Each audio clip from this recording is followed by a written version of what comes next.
Fine. I welcome you all to on this channel on another video. The streak of one video per week continues. Tomorrow it's going to be 3 months from the moment we started the streak, and I'm absolutely enjoying this streak. Today we are going to talk about how to handle failures, or how to overcome the failures, or how to face the failures. Recently, few days back, CA IPCC वाले और CA final वालों का result आया था. There have been many who would have cleared, become chartered accountant, who would have cleared IPCC and moved on to the next level for CA finals. A very, very big congratulations to them. But definitely, many wouldn't have cleared the exam because that is the nature of it, right? Be it CA final, be it CA inter. And this video is for all those who haven't cleared the examination, and it is for you all, to just get through the things of how to face the failure, how to, carry yourself, because I have been in that phase. I've been on that side of the spectrum, and I know how it feels, and I know how difficult it is to go through all that things, because I took 2 attempts in CPT, that is CA entrance exam. I took 2 attempts in IPCC CA inter as well.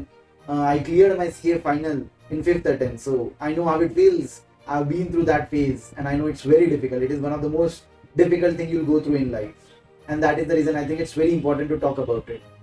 So to all the ones who haven't cleared, let me clear the biggest thing, which is very important, that you are not running out of time. It's not the end of the world. ये दो चीजें बहुत ज़्यादा clear होनी चाहिए. It is very, very, very important, because I cleared my chartered accountancy this in January 2023. जब result आया था तब I cleared. I completed 25 years and few months. So the one who are at 21s, 22s, 23s, don't think you are too late. It's never too late. And sometimes when you start your dream, the important thing is you complete your dreams, you fulfill your dreams, you achieve your dreams. That is the most important thing. So don't get into that trap of shit, I'm getting late. No. You are not late. Okay? And whenever you fail in examination, it is not about CA examination. Irrespective of any kind of examination, it is not the end of anything. Failing in exam, failing in whatever you are doing in life, it is never the end of the life. So don't take that failure to that extent. वो बोलते हैं ना, whenever you fail in life, don't beat yourself or don't hit too low that तुम उससे कभी भारी ना आ पाओ, और जब तुम जीत भी जाओ तो तुम इतने हवे में उड़ो मत कि उससे बोलते हैं ना तुम्हारा डाउनफॉल स्टार्ट हो जाए. So try to maintain that balance. अब how to maintain that balance, that is important, right? How to face failures. So the biggest thing, सबसे ज़्यादा important है, since you have failed, right? There will be many advices coming from people around you, family, friends. बहुत सारी advices आती, जिनको ये भी नहीं पता ना कि CA कॉलेज से नहीं होता है, उनसे भी advices आती है. That is the hard part of it. You have to take it all in. You have to soak in. Because अब अपन फेल हुए ना, तो अपने को सब सुनना पड़ेगा. But सिर्फ सुनना है, सुन के इग्नोर करना है. That is what we need to do. Because it is important. होना पड़ेगा. We don't have anything to answer, and we shouldn't even try to answer, because there will be no point answering to the people who are giving you suggestions. Yeah, there will be some definitely very good suggestions, but very few. You'll have to filter that out. So whatever is coming your way from external voices, take it all in. Just relax. Internally भी बहुत सारे thoughts आ रहे होंगे, बहुत सारे decisions लेने का मन कर रहा होगा. 2-3 अटेम्प्ट हो गए तो ऐसा लग रहा होगा छोड़ दे, कुछ और कर ले, गैप ले ले, ऐसी बहुत सारी चीजें आती. Don't fall into that trap. नहीं, मतलब the best thing which you can do for yourself, the day जब रिजल्ट आता है, उससे लेके 1 हफ्ता 10 दिन give yourself time. Don't take any decisions. No. अगर तुम्हारा रिजल्ट आया, you didn't clear, the next day you are starting your studies, trust me, next time भी तुम्हारा क्लियर नहीं होगा. I can give you in writing, because give yourself some time. पहले तो वो जो thoughts आ रहे, emotions आ रहे, overthinking हो रही है, let get through that. Let your mind, body get through those feelings, get through those emotions. Don't block them. हो जाने दो, वो emotions को जाने दो. अगर तुम्हें ऐसा लग रहा है कि तुम्हें छोड़ना है, तो भी तुम कुछ मत करो, कोई डिसीजन अभी मत लो. 1 हफ्ता अपने आप को दो, सारी वॉइसेस जो आ रही है वो सुनो, सारे सजेशंस को सुनो. Don't beat yourself too much for the results. 1 हफ्ते बाद इंटरनली एक वॉइस आएगा, एक इंस्टिंक्टिवली एक वॉइस आएगा, स्पेशली उनके लिए जो ये सोच रहे कि छोड़ देना है. अंदर से एक वॉइस आएगा, वो जो वॉइस आएगा ना तुमको, that should be the decision which you should be taking for yourself.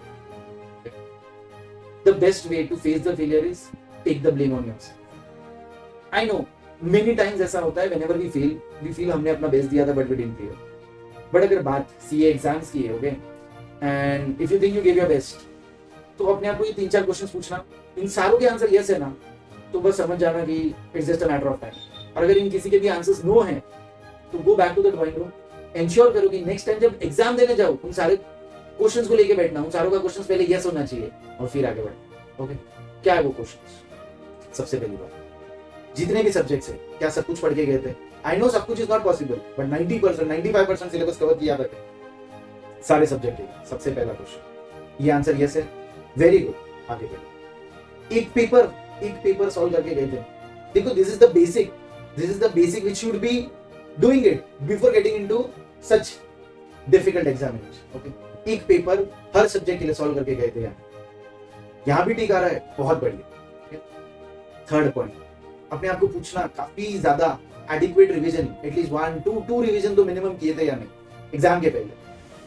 इसके आंसर्स भी अगर यस आ रहे हैं तो बहुत बढ़िया। एक चीज अपने आप को और पूछना, बहुत सारे ऐसे दिन आते हैं, राइट, वो स्टडी की जर्नी ऐसी होती है, जब बहुत सारे ऐसे दिन आए होंगे जब लगा होगा कि आज नहीं पढ़, ठीक है, तो ट्राई करना याद करने के ऐसे कितने दिन आए थे और कितने दिन जैसे ऐसे थॉट आए तुमने बुक बंद कर। बहुत इंपॉर्टेंट क्वेश्चन है। कितनी बार ऐसे मौके थे कि तुम्हें सिलेक्ट करना था पढ़ाई, बट तुमने सिलेक्ट कर लिया शॉर्ट टर्म प्लेजर। असेस करना है कितने सारे दिन थे ऐसे। ये सारी चीजें बेसिक है, बेसिक चीजों पे मैं बात कर रहा हूँ, मैं एक्स्ट्रा तो कुछ बात ही नहीं कर रहा। These are the basic expectations. तुम ये सारी कर लोगे तो तुम्हारा रिजल्ट आनी है। और ये हर किसी से गलती होती है, मेरे से भी हुई थी जब मैं एग्जाम दे रहा था, हर किसी से होती है। और एक last question, last mental state क्या था? एक होता है टेक्निकल तैयारी, तुम कंसेप्चुअली बहुत क्लियर थे, पेपर सॉल्व कर दिए, रिवीजन कर लिए, जिस दिन एग्जाम देने जा रहे थे वो बिलीफ था, वो विजुअलाइजेशन था, वो पॉजिटिविटी थी, हो जाएगा मेरा, मैं बनने जा रहा हूँ, मैं बन के आऊंगा, मैं ऑलरेडी दिमाग में अपने बन चुका हूँ। क्या वो था? बिकॉज तुम कितनी भी तैयारी कर लो, if you are not mentally ready, you are sitting there 145 को, अगर तुम्हें डाउट है कि यार क्या होगा क्या नहीं होगा, तुम्हारी तैयारी पूरी है, तुमने 3 पेपर सॉल्व किए, 3 रिवीजन कर लिया, सब कुछ कर लिया, बट अगर 145 को तुम बैठ लिया सोच रहे हो ना क्या होगा, ट्रस्ट मी बड़ा मुश्किल होगा सच में। इसलिए ऐसा होता है, बहुत सारे लोग बहुत ज्यादा पढ़ के भी रिजल्ट नहीं आ पाता, क्योंकि शायद वो मेंटली वो बिलीव था ही नहीं कर। फिर ये सारे क्वेश्चन के आंसर सारे क्वेश्चन पे ठीक लग रहा है ना, relax, it's just a matter of time. और अगर किसी का भी क्वेश्चन पे नो आ रहा है, just go back to the drawing room, ये लिस्ट अपने सामने रख लो, एंश्योर कर लो ये क्वेश्चन के टिक पे यस करना है, यस। एग्जाम चालू होने के पहले ये कर लिया, तुम्हारा रिजल्ट अपने आप चेंज हो जाएगा next time, definitely. These are the basic things. And कितना भी कुछ हो, वो फेलियर का ब्लेम ना अपने आप पे लेना। That's the best thing you can give to yourself. Because whenever you fail in life, if you want to make sure कि next time तुम्हारा result बदले, the only way you can do it is the first step, take the blame on yourself. Irrespective of whatever was happening in your life. हो सकता है तुम्हारे कोई family catastrophe आया हो, कोई uncontrollable event आया हो, बहुत कुछ हुआ हो सकता है. Still take that blame on yourself. कि कहीं तुमसे ही कुछ छूट गया हो. Because जब वो mindset होगा ना, तब तुम solve करने का सोचोगे, उससे बाहर निकलोगे, कुछ improve करोगे, next time अपना best दोगे और clear करके बाहर निकलोगे और तुम्हारा result भी change होगा. So have that habit. Rush करके कोई डिसीजन नहीं लो। क्यों पता है? मैं एक एग्जांपल देता हूँ। 16 जुलाई 2015 को जब मेरा सीपीटी का फर्स्ट अटेम्प्ट का रिजल्ट आया था, C entrance, I was very sure ये क्लियर हो जाएगा। आई वाज 18 बैक देन, उसी दिन में 18 टर्न हुआ था। रिजल्ट आया, आई डिडंट क्लियर। पता है फर्स्ट थॉट्स क्या थे? छोड़ दो इसलिए, नहीं करना, कुछ और कर ले। बहुत गुस्सा था, बहुत रीच था, बहुत फ्रस्ट्रेशन था। कुछ दिनों बाद या उसी रात को माइंड काम डाउन हुआ, ब्रेन्स वो पीस फील हुआ, वो एब्जॉर्ब किया, वो फेलियर को एक्सेप्ट किया, फिर पता चला नहीं, चार्टर्ड बन के जा, चार्टर्ड अकाउंटेंट बन के दिखा। ऑफ कोर्स बहुत ज्यादा वक्त लग गया, took me 8 long years, but 10 जनवरी 2023 को बिकेम ए चार्टर्ड। सो वो रश में कोई डिसीजन मत लेना। इमेजिन अगर उस दिन मैंने डिसीजन ले लिया होता, सीए छोड़ दिया होता, तो today I wouldn't be sitting here creating this video for all you aspiring people. So कोई रश में कोई डिसीजन मत लेना। Absorb the failures, own your failures, embrace your failures. ये तुम्हें यहाँ से स्ट्रॉन्ग ही बनाएंगे, बेटर ही बनाएंगे, प्रोवाइडेड तुम इसको सही तरीके से। और वो मेरी लिस्ट याद रखो, list of questions, that is the most important thing. And remember, it's not the end of the world.